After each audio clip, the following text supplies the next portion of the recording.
Secretos del Tepeyac, la verdad de Juan Diego y la Virgen de Guadalupe. Una producción de Juan Diego Network. El itinerario guadalupano que hemos recorrido a lo largo de estas semanas nos ha llevado a contemplar una variedad de temas en torno a uno de los milagros más controversiales de la historia y también uno de los que mayor influencia han tenido en el andar de la Iglesia Católica en los últimos siglos.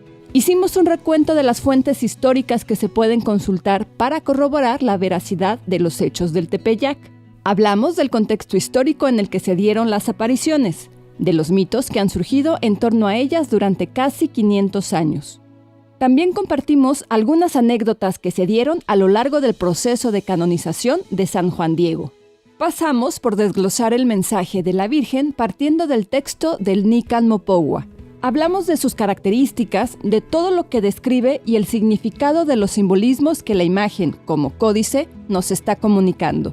Hablamos de la inculturación, de los signos de los tiempos y del por qué se apareció. En este último episodio del podcast, queremos hacer el recorrido del último tramo de nuestro itinerario, el que nos llevará a comprender mejor la importancia del mensaje guadalupano. Y comenzaremos haciendo un recuento de algunos procesos en los que de nueva cuenta la historicidad de los hechos se vio sujeta a nuevas investigaciones. Por ejemplo, cuando se logra la misa y oficio dedicado a la Virgen de Guadalupe, esto fue en 1754. Aprobado por el Papa Benedicto XIV.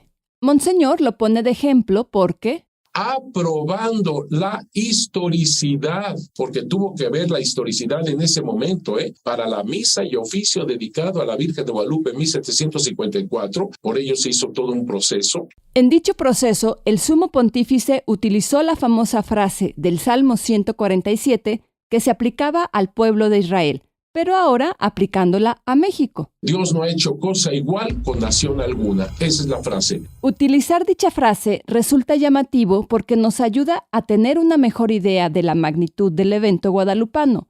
Tan es así que, en cierto sentido, el sumo pontífice está poniendo al pueblo mexicano a la par que el pueblo de Israel, a ese punto. Además, que específicamente este papa se pronunciara de esa forma sobre el suceso guadalupano también es algo destacable, ya que él suspendió los ritos chinos de los jesuitas que en aquel momento también estaban tratando de hacer una especie de inculturación en China. Monseñor Chávez se refiere a la polémica que surgió particularmente con el tema del culto a los ancestros por parte de los chinos conversos al cristianismo, práctica muy arraigada en la cultura china y que años atrás el misionero jesuita Mateo Ricci, que llevó a cabo su misión en China entre 1582 y 1610, había defendido, logrando, entre otras cosas, que el emperador chino aprobara la libertad de culto cristiano en su nación.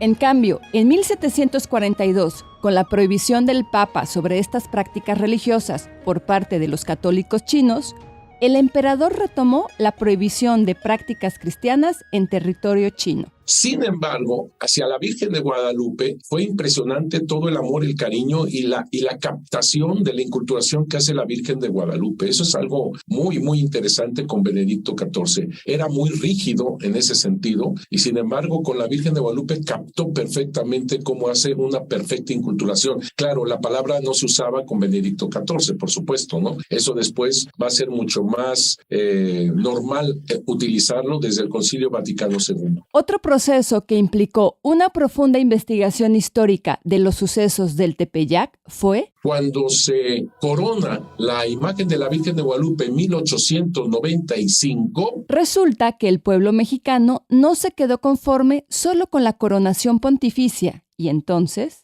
los mexicanos ya ves cómo somos, porque queríamos también misa y oficio de coronación. Proceso que también exigía su propia investigación histórica. Así que no nos conformábamos con que el Papa la coronara pontificiamente, sino que pretendíamos la misa y el oficio dedicado a la coronación de ella. Así que me demuestras la historicidad. Monseñor aclara que, en estos distintos ejemplos que nos comparte, como en muchos otros que no hemos mencionado, la historicidad de los hechos guadalupanos se va comprobando. Pero no porque ya se hizo, sin más, el otro, lo que sigue, lo que sigue, lo que... No. Cada momento fue nuevamente estudiar, investigar, hacer todo un proceso, aprobar ese proceso histórico, pues, de Juan Diego y la Virgen de Guadalupe.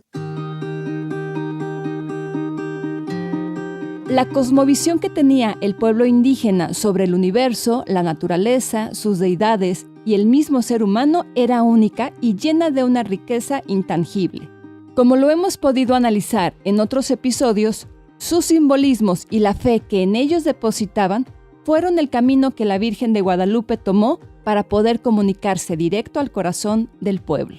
A continuación, Monseñor nos lleva a una reflexión aún más profunda sobre la conexión que hay entre algunos de los símbolos más representativos en la cultura indígena y el mensaje que implicaron no solo las palabras de la Virgen, sino su misma aparición. Fíjate, por favor, Eduardo Matos Moctezuma, seguramente tú lo conoces. Reconocido arqueólogo y antropólogo mexicano, ganador del Premio Princesa de Asturias de Ciencias Sociales 2022, fundador del proyecto arqueológico Templo Mayor y director del mismo entre 1978 y 1982, autodeclarado ateo y posible descendiente directo del emperador Moctezuma II, pues como lo menciona él mismo, mis padres decían que descendíamos del emperador azteca. Monseñor cita las palabras del señor Moctezuma que se encuentran en el artículo Una vista al Templo Mayor de Tenochtitlan, de la revista Arqueología Mexicana en el número 56, publicado en junio del 2014. En este dice: la ciudad es una representación del cosmos en el Templo Mayor. Entonces ya vamos captando lo que significa lo que está pidiendo la Virgen de Guadalupe. Es algo que va al cosmos, al universo. No se está apareciendo solamente en México como tal, sino de México se está apareciendo al cosmos entero. Esto último, Monseñor lo conecta con las palabras del padre Cayetano Cabrera, nacido en Ciudad de México y prolífico autor del siglo XVIII, quien de la Virgen de Guadalupe dijo: es patrona del universo y tiene toda la razón, es lo que pide la Virgen de Guadalupe. Sumado a eso, Monseñor vuelve a citar a Matos Moctezuma, pero ahora en su libro Tenochtitlan. Idea del mexica que estará presente en su ciudad como imagen del cosmos. Tenochtitlan y su templo mayor se convierten en el centro del universo. Y retoma otra parte del artículo anteriormente mencionado, citando lo siguiente. Dice, a esto hay que agregar cómo en ese año de 1325, precisamente cuando se funda México, ocurrió un eclipse solar, fenómeno natural de gran relevancia, porque si nosotros nos acordamos de los signos de los tiempos con la Virgen de Guadalupe, sabemos que hay tres terremotos en 1530 y en 1531 un cometa, un torbellino de fuego y por si eso fuese poco, un eclipse. O sea, es algo impresionantemente fuerte. Dentro de esta misma cosmovisión, Monseñor quiere destacar la creencia de los indígenas sobre la fundación de México. Los indígenas creían que del corazón de una primera víctima surgió el Tunal, donde después se edificó la Ciudad de México. Esto en el Códice Ramírez tú lo puedes leer. Por eso las tunas rojas representan el corazón y sobre todo de Copil. En la mitología mexica, Copil fue un príncipe azteca, hijo de la semidiosa Malinalxóchitl. Una de las fuentes que Monseñor cita para reafirmar este supuesto es el ensayo Águilas y Guadalupe, el timbre mexicano en las composiciones iconográficas guadalupanas entre los siglos XVII y XIX, de la doctora Marta Terán, historiadora y socióloga del INA.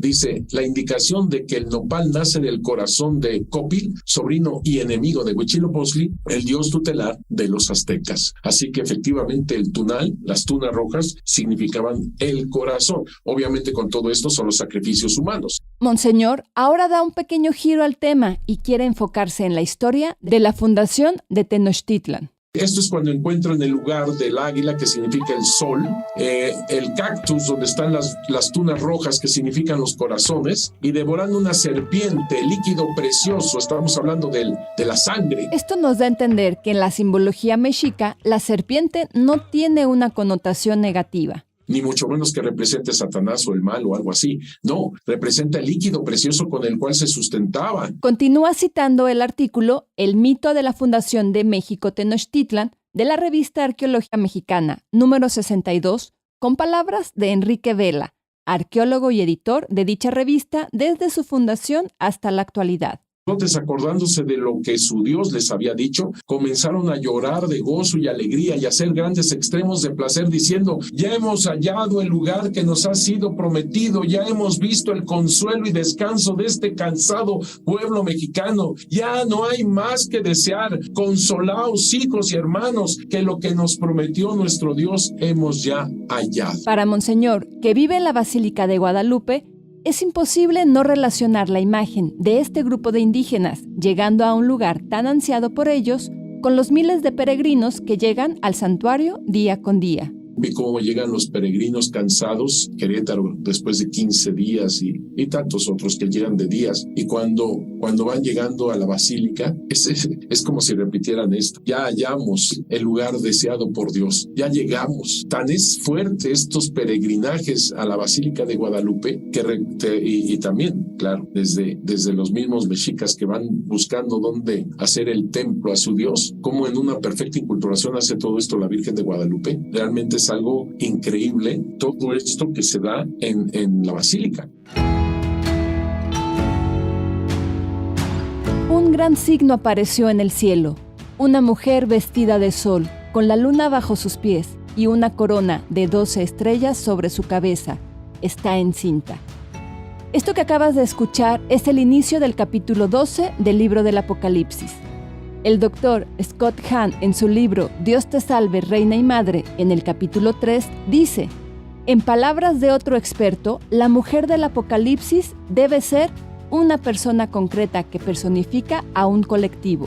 Ese otro experto al que se refiere es Bernard J. Lefroy, sacerdote y misionero del Verbo Divino, quien en 1954 publicó su tesis de doctorado en Sagradas Escrituras por el Instituto Bíblico Pontificio de Roma, llamada La mujer vestida de sol, individual o colectiva, un estudio exegético sobre este capítulo del Apocalipsis. Esta descripción, como una persona concreta que personifica a un colectivo, hace eco en las palabras de Monseñor Chávez al hablar de la Virgen de Guadalupe. Es la mujer del Apocalipsis. Fíjate, la mujer del Apocalipsis. Es exactamente la gran señal. Señal que Dios otorgó en y a través de su madre por petición del obispo Fray Juan de Zumárraga. Y mira qué señal le dio Dios, exactamente la señal del Apocalipsis. Fíjate, y una gran señal apareció en el cielo. Una mujer vestida del sol con la luna debajo de sus pies y una corona de 12 estrellas sobre su cabeza. Estaba encinta. Aquí está un punto muy importante, porque si te fijas es prácticamente la imagen de la Virgen de Guadalupe. Si tú te fijas, esta cinta oscura arriba del vientre de la Virgen de Guadalupe es una mujer encinta. Y cuando decimos en América Latina que una mujer está encinta, por lo tanto es una mujer que está esperando un bebé. En este caso es Jesucristo nuestro Señor. Además, como ya lo ha hecho notar Monseñor anteriormente, el tiempo en el que suceden las cosas siempre es relevante en todo esto. El 12 de diciembre pertenece al tiempo litúrgico del Adviento y, por lo tanto, es una mujer de Adviento que está esperando a Jesús. Es una mujer de espera, es una mujer de esperanza, es una mujer cuya imagen, lo central de la imagen, no es ella. El centro de su imagen es Él en su inmaculado vientre. La imagen de la mujer de Adviento, como Monseñor describe a la Virgen de Guadalupe, demanda un lugar especial en medio del pueblo indígena debido a una particular tradición que tenían dichos pueblos, la cual nos puede ayudar a entender mejor lo que la Virgen estaba pidiendo con la construcción de su casita sagrada. Antes de construir un pueblo, una ciudad, una civilización, se tenía que edificar el templo, y después de una gran peregrinación, un águila parada en un nopal devorando una serpiente era la señal profética en los mitos indígenas para reconocer el lugar del templo, la edificación del pueblo. En otras palabras, en la mentalidad indígena, el hecho de que ella le dice a otro indígena, tolteca, que lo que tanto deseaba, tanto anhelaba, era una casita sagrada, lo que le está pidiendo la Virgen de Guadalupe no solamente es la edificación de un templo, sino le está pidiendo con ello la edificación de un nuevo pueblo, una nueva civilización. Y si tomamos en cuenta que la Virgen de Guadalupe lo que dice de esa casita sagrada es para manifestar su amor persona, lo que está pidiendo es una nueva civilización del amor de Dios. Eso es lo que está pidiendo la Virgen de Guadalupe. Una nueva civilización del amor de Dios. Del amor de Dios. Para Monseñor, no tenía sentido ver cómo de forma tan abrupta el pueblo indígena pudo desprenderse de su tradición ritual de los sacrificios humanos, tan arraigada en su religiosidad. Sin embargo, encuentra una explicación en el hecho de que la Virgen le haya dicho a Juan Diego que quería esa casita sagrada para ofrecer su amor persona. Ahora entiendo cómo los detuvo. Es decir, no es tu corazón, no es tu sangre lo que supuestamente se vierte para que el universo entero tenga vida. No, es mi hijo, es su corazón, es su sangre, es su cuerpo, es su divinidad lo que se ofrece en esa casita sagrada. Y para evitar malentendidos, Monseñor quiere dejar claro que me estoy refiriendo a un sacramento importantísimo en cualquier casita sagrada, en cualquier iglesia, que es el sacramento de la Eucaristía. Es mi hijo, es su cuerpo, su sangre, su ser que se entrega para que tú tengas vida y vida eterna. O sea, está tomando la Virgen de Guadalupe cuestiones culturales, solamente las buenas y verdaderas, y le está dando su proyección total y plena en Jesucristo nuestro Señor.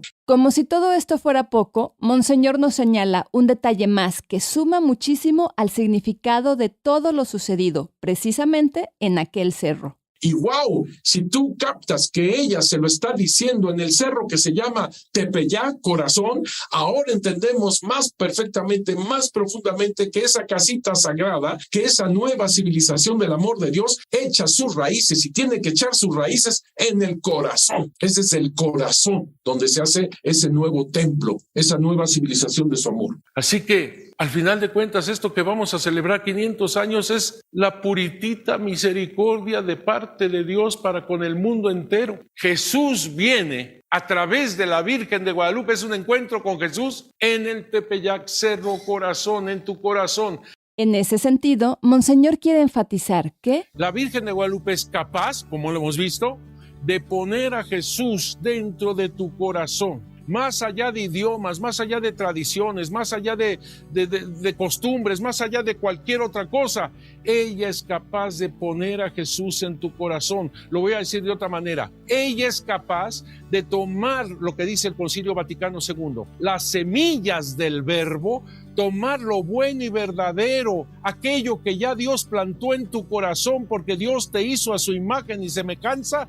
La Virgen de Guadalupe es capaz de tomar esto que está sembrado aquí y llevarlo a la plenitud en Jesucristo nuestro Señor. Es una mujer de Adviento, una mujer embarazada. Ella es el arca de la alianza, Jesucristo en su inmaculado vientre. Y por lo tanto podemos interpretar que la Virgen de Guadalupe se manifiesta como el primer santuario donde está Jesús en el tabernáculo inmaculado de su inmaculado vientre. Así que el centro de la imagen de la Virgen de Guadalupe no es ella, el centro es Él, Jesús. Y es algo maravilloso captar esto. ¿Por qué? Porque del 9 al 12 de diciembre de 1531, cuando la Virgen de Guadalupe, decimos nosotros, se apareció, en realidad es un encuentro con Jesús a través de ella. Así que no solamente es la aparición de María, sino que viene Jesús aquí en esta tierra. Es un encuentro con Dios,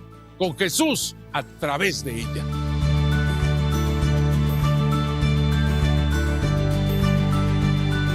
Al hablar de apariciones marianas, podemos darnos cuenta de que este encuentro de Jesús con el corazón del pueblo indígena se da de forma muy particular, ya que la aparición guadalupana, como lo dice Monseñor, no es una aparición más. Te lo digo de otra manera para que todavía lo captes con más fuerza esto que estoy diciendo. Lourdes, Fátima, que hemos mencionado, por ejemplo, es María, la aparición de María. Estamos hablando de la misma mujer, que quede claro, la jovencita de Nazaret, la doncella, la Virgen de Nazaret. Estamos hablando de la misma. Haz de cuenta que en esas apariciones Dios le dice, Madre, ve en medio de ellos y después me dices cómo te fue. Haz de cuenta. En cambio, con María de Guadalupe, Monseñor lo describe como si Jesús hubiera dicho: Madre, llévame contigo, tráeme en medio de ellos. A través de ti yo quiero estar con ellos. Esa es la fuerza de Santa María de Guadalupe, la fuerza que Él viene a través de ella.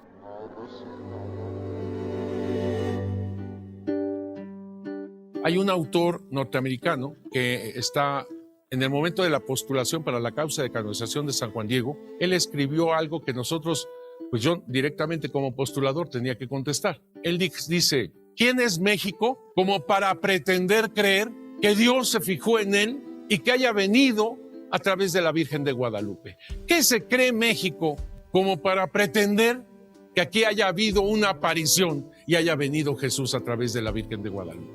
Así dijo este señor. Claro que me molestó, así me dije, ¿y ahora qué pasa con este señor, verdad? Es americano, sacerdote, no te digo el nombre, pero es un americano sacerdote. Y me molestó, claro que sí, pero después empecé a pensarlo mejor y dije, tiene razón. ¿Qué somos nosotros? ¿Quiénes somos nosotros para pretender tener el mérito para que Dios se haya fijado en nosotros? ¿Quiénes somos nosotros como para pretender que Dios se haya fijado en nosotros y haya venido la Virgen de Guadalupe con Jesucristo en su inmaculado vientre? ¿Quiénes somos nosotros? Y tenemos que contestar como contestó Juan Diego. Búscate a otro, a alguien importante, reconocido, respetado, honrado, para que le encargues tu voluntad. Porque yo soy cola, soy ala. Yo necesito ser conducido, llevado a cuestas. No es lugar de mi andar ni de mí detenerme allá donde me envías, Virgencita mía, mi chiquita, mi niña, mi socoyotita. Manda a otro, a alguien importante, a alguien que realmente te valore. ¿Y cómo contesta la Virgen de Guadalupe? Y yo como sacerdote lo digo con todo el corazón. A mí me dobla la contestación de la Virgen Santísima para Juan Diego. La Virgen le dice, tengo a muchos, socoyotito mío, pero es necesario que seas tú personalmente. Y todavía le dice la Virgen de Guadalupe a Juan Diego, te pido, te ruego, te suplico, te imploro que seas tú mi intercesor. Así le dice, ¿te das cuenta? Así le dice, te pido, te ruego, te imploro que seas tú mi intercesor. ¡Wow! Uno de los aspectos del suceso guadalupano que más reflexión y análisis ha generado ha sido el tema de que la Virgen pudo habérsele aparecido directamente al obispo, con lo cual muy probablemente todo habría sido completamente distinto. Quizá las apariciones no habrían generado tanta polémica ante la Iglesia, o quizá no se hubiera logrado una conexión tan fuerte con el pueblo. Y aunque se nos podrían ir otros 500 años pensando en todos los quizá posibles, eso no cambiaría nada de lo sucedido. Para bien o para mal, muchas personas consideran que no tiene sentido alguno que las cosas hayan sucedido como las conocemos. Sin embargo, Monseñor nos ayuda a reflexionar sobre el significado de las cosas tal como pasaron, comenzando por la figura del obispo, porque sí, la Virgen se le apareció a Juan Diego. Pero el dueño del mensaje, y después será de la señal que pide, es el obispo. Y cómo no, si te recuerdo lo que dijo el obispo en aquella carta a Carlos V en 1529, si Dios no provee con remedio de su mano, está la tierra en punto de perderse totalmente. Y es que para Monseñor hay un punto de inflexión a considerar en este tema. Quien pide la intervención de Dios es el obispo. Quien es el dueño de todo esto es el obispo. Quien tiene que aprobar la casita sagrada es el obispo. Si hay que ir de nuevo, se va de nuevo. Si hay que darle una señal, se le da la señal. Pero no se hace la tan deseada casita sagrada sin la aprobación del obispo. Eso me parece importantísimo, esto que estamos viendo. Que las cosas hayan tomado ese curso nos pone de frente a una realidad que la misma Virgen quiso quiso destacar. Estamos ante el laico y su importancia, pero también estamos ante el obispo y su importancia. La Virgen María, la Madre de Dios, del Omnipotente, se somete a la autoridad del obispo. Es él, cabeza de la iglesia, quien tiene que aprobar el templo, casita sagrada, donde ella dará todo su amor persona, que es su propio hijo. La Virgen de Guadalupe hace iglesia, es madre de la iglesia. Por otro lado, Monseñor también señala la relevancia de lo sucedido enfocándose en otros 2 puntos: el cumplimiento de una promesa y la figura del laico. Primeramente, nos hace ver que la Virgen es una mujer que honra su palabra. Y le dice a Juan Diego, y ten por seguro que mucho lo agradeceré y lo pagaré, que por ello en verdad te enriqueceré, te glorificaré, y mucho de allí merecerás con que yo retribuya tu cansancio, tu servicio, con que vas a solicitar el asunto al que te envío. Yo soy testigo de que la Virgen de Guadalupe cumple. Yo soy testigo de esto. Yo soy testigo de la canonización de San Juan Diego. Canonización que para Monseñor llega en un momento clave para la historia de la Iglesia. Y ya entiendo también otra cosa. ¿Por qué se canonizó Juan Diego en el 2002? ¿Por qué se canonizó ese 31 de julio del 2002 y el Papa Juan Pablo II, este polaco que vino arriesgando su vida y dice, hoy aquí Jesucristo, luz? Ahora entiendo todo eso. Este es el tiempo de ustedes, laicos. Si se hubiera canonizado en otro tiempo, posiblemente no se hubiera visto la importancia del laico dentro de la iglesia. Porque Juan Diego, desde que ve a la Virgen, desde que está en el cerro del Tepeyac, desde que entra al paraíso, él ya es santo y siempre se le dice así cuando en vida, sus paisanos le decían varón santo, varón santísimo. Pero el hecho de que se haya canonizado en este tiempo es ciertamente por la importancia del laico como tú que me estás escuchando y estás escuchando su aliento, su palabra. La inculturación perfecta, los signos de los tiempos, el códice, el hacer iglesia, el llamado a los laicos. Todo lo que constituye el mensaje guadalupano encuentra su sentido en una sola cosa. Para finalizar este podcast, Monseñor Eduardo Chávez nos comparte una última reflexión sobre aquello que le da su sentido a todo el suceso guadalupano. Y eligió a alguien como tú, a un laico, humilde, sencillo, a un laico, pero todo lo tenía que aprobar el obispo. Así que cuando Juan Diego va con el obispo, este buen español que por poco lo asesinan por andar defendiendo a los indígenas, él lo trató bien, pero quiso esa señal. Cuando Juan Diego regresa con la Virgen y le dice que mande a otro, la Virgen le dijo, tienes que ser tú. Y cuando va de nuevo y ahora pidiendo la señal, le dice, muy bien, mañana vienes y te doy la señal, le dice la Virgen. Juan Diego va con su tío, Juan Bernardino, a Tulpetlac, donde vivía, y lo encuentra tremendamente enfermo, casi moría. Y cuando Juan Diego va por ese sacerdote para su tío, y aquí es donde quiero llegar, ¿cómo le dice la Virgen de Guadalupe ante esta situación dolorosa de Juan Diego porque su tío se está muriendo? Que cuando lo ataja la Virgen, Juan Diego le dice, un tío mío, siervo tuyo, está muy grave, está a punto de morir, pero niña mía, para eso nacimos. Vinimos para esperar el trabajo de nuestra muerte. Le salió a Juan Diego en lo Netzahualcoyo, digamos así. A eso vinimos, niña mía, a esperar el trabajo de nuestra muerte. No hay nada que hacer. Y es ahí donde la Virgen de Guadalupe nos dice a través de Juan Diego las palabras más hermosas. No tengas miedo. Socoyotito mío, mi chiquito, mi niño, no me llore, no tenga miedo. ¿Acaso no estoy yo aquí que tengo el honor, la dicha, la alegría de ser tu mamá? ¿Acaso no soy yo tu protección, tu resguardo? ¿Acaso no soy yo la fuente de tu alegría, la fuente de tu salud? ¿No estás acaso en el hueco de mi manto, en el cruce de mis brazos? ¿De qué otra cosa tienes necesidad? Tu tío ya está bien. Fíjate de qué manera le dice la Virgen de Guadalupe a este humilde indígena. Socoyotito mío, mi chiquito, mi niño, no tenga miedo.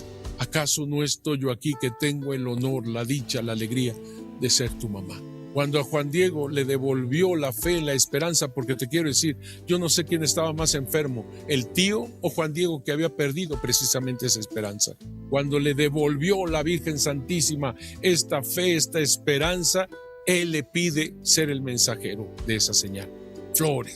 Flores arriba del Tepeyac, donde habían cantado esos pájaros, flor y canto, la verdad divina, flores. Y ahí va Juan Diego con su tilma, las flores, va con el obispo quien pidió precisamente esta señal.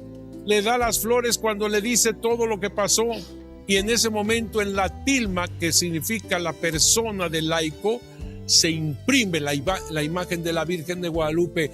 Esta imagen que tiene a Jesucristo nuestro Señor en su inmaculado vientre, ella se imprime esta imagen bendita, maravillosa, prodigiosa, en la tilma que significa el laico, y ahora esa tilma que pidió el obispo como señal será en las manos del obispo. ¿Te das cuenta la señal que pide la Virgen de Guadalupe? Una casita sagrada ella quiere, y la señal que le dan nada menos que es la iglesia. La iglesia. Tú eres esta señal. El humilde laico en las manos del consagrado obispo, flor y canto de la verdad divina, donde está la imagen de la Virgen de Guadalupe y todo centrado en Jesucristo nuestro Señor. La señal que la Virgen otorga al obispo, quien la pidió, es la iglesia misma. En otras palabras, tú eres señal del inmenso amor de Dios a través de la Virgen de Guadalupe para el mundo entero. Ahora entiendo por qué el Tepeyac es Cerro Corazón, porque ese es el nuevo palpitar de esta nueva civilización del amor de Dios. Tenemos ahí a Jesús en el corazón.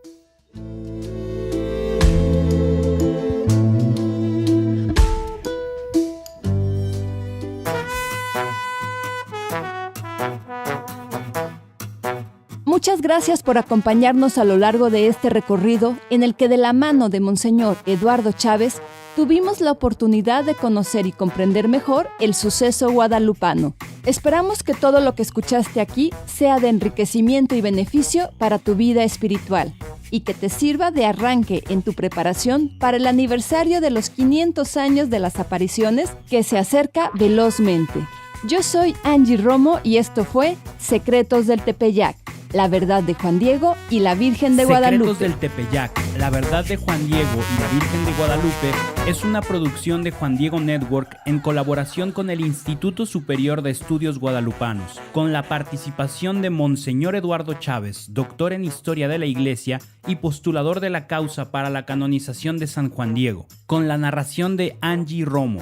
La edición de audio está a cargo de Gerardo Carrillo en 9y media Estudios. El diseño sonoro es de Gerardo Carrillo y Manu Casten. Investigación, guión, producción y dirección a cargo de Manu Casten. Nuestro asesor de investigación es el padre Pablo Arce. Diseño de portada hecho por Alexa Casten. Estrategia de comunicación Carla Fierro y José Manuel de Urquidi. Promoción y marketing, Connie Raya, Carla Fierro y José Manuel de Urquidi. La dirección ejecutiva está en manos de José Manuel de Urquidi. Visita www.juandiegonetwork.com para descubrir atractivos podcasts católicos. Y si vives en Estados Unidos, visita www.guadalupe2031.org para que veas cómo podemos ayudarle a tu parroquia, diócesis, orden religiosa o movimiento desarrollando contenido sobre la Virgen de Guadalupe mientras nos preparamos para los 500 años de sus apariciones.